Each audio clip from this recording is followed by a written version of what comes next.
So the other night I had a thought about gaming communities, right? These things that we're a part of to play games and meet other people and to be creative and collaborate. These awesome things that oftentimes can bring a lot of stress, heartache, and headache as well. And suddenly it hit me that we really don't view these things in the way that we view a lot of other things in our life. We don't treat the decision-making process the same way we would with other things in our world. What's going on, guys? I'm Winter Nuke, and this is another Yap video. Yes, I know that you guys are probably sick of this, but at least it's gaming related, and I promise you it's going to be a good one. It's going to completely change the way you view gaming communities. So without further ado, let's get into the video and roll that beautiful bean footage. So picture this, it's late one night, I'm kind of having that thought process of, man, I miss being in a gaming community, but I don't miss the stress and headache. And as we've talked about on the channel recently, a lot of the gaming communities are, by and large, have the same kind of stressors and headaches and conflicts and cliques. And I started thinking about what my ideal gaming community would be like. And when I started to create this list in my head, certain things became more apparent for me on what would make life a lot easier and what exactly would be good. So I started to think, it's like, okay, well, I want to find a community that's full of people kind of my age or older, right? 21, 22, and up. Ideally, it's not that there's anything wrong with people who are on the younger end of the spectrum. It's just kind of one of those things where there's a certain level of maturity with people who A, have had a lot of life experience, or at least a decent amount of life experience, and B, they have played this game for a while. So if you've been playing since 2017 and you're like 25, you're like my target demo for who, the type of people I'd want to play certain games with. Now, the other end of the spectrum is I started to think, like, what would make my experience with gaming communities feel a lot better? And then I paused and I thought about it, and I was like, well, I'd want to be in a community where I felt I was getting as much out as I was putting in, right? And then it hit me like a freight train. It's just like a relationship. I mean, think about it. You want to get as much out of the situation or out of the relationship as you are putting in. You want to feel like the management of the community cares as much about you in this relationship as you care about the community and the management. You know what I mean?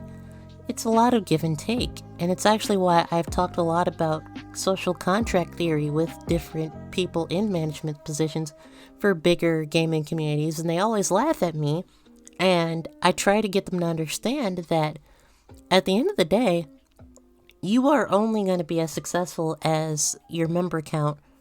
That's going to be the determination, the quality of the content that your community is creating, and the experience of the players is ultimately what's going to keep people coming in the door, right? So, in other words, it's kind of like a business. If you have no customers, then you have no business.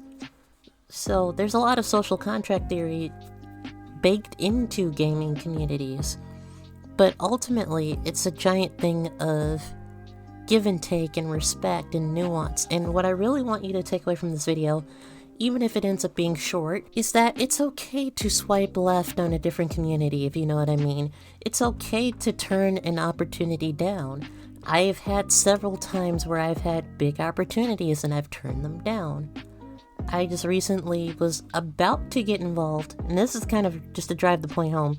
I was about to get involved with the FiveM community for the first time in a long time because I had a friend who had just gotten into, a Civ director position with this one community. And I was going to ask her if generally I could just join the community, hang out, have some fun, right? And I started looking around and I was like, all of this content is promoting Leo stuff.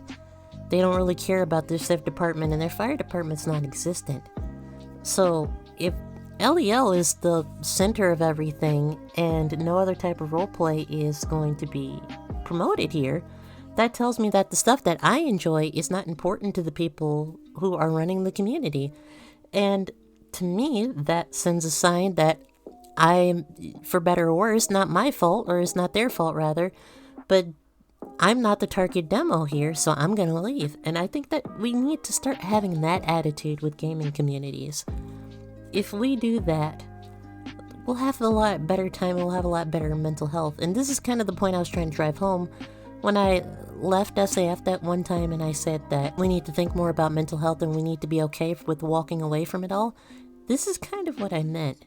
It's not going to be the end of the world if you walk away from it, because at the end of the day, you have to have some self-respect, you have to have some self-worth. Now, I know what you're probably thinking. You're wondering, does this mean I'm going to be making a return to FiveM? Does this mean I'm going to be making content or joining a FiveM community? And honestly, the answer to that question is maybe.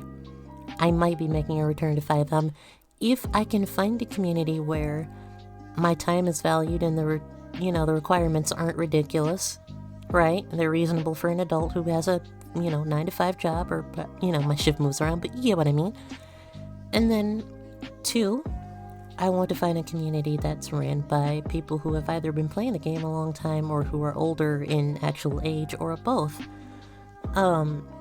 And if I can find a community like that where the rules are kind of based off of the enjoyment of the players and it's not a thing of making rules for rules' sake, where it doesn't feel like there's a giant click factor, I might get back involved. But the content that you all are going to see on your end, if any, from it, is going to be much, much different from any content you're used to seeing from me on this channel about FiveM. I want to polish it up and tell stories. What I'm missing most from FiveM is the roleplay story aspect of everything and playing characters that aren't me. I really regret spending so much of my time on Winter's character arc, for better or worse, because truthfully, often I was playing myself, and that's something I want to get out of the habit of. So yeah, could I be making a return to FiveM? Maybe, but we'll have to wait and see. I'll let you guys know if I find a suitable fit for me. But that's what I want you to do with gaming communities in general, and that could be, like I said, again, Call of Duty, it could be Garry's Mod, it could be whatever. But just make sure that you feel respected and that you feel that the management are people you respect. And with that, I want to thank you all for watching. Like, comment, subscribe, do whatever you're going to do, and I will catch you in the next video. Goodbye.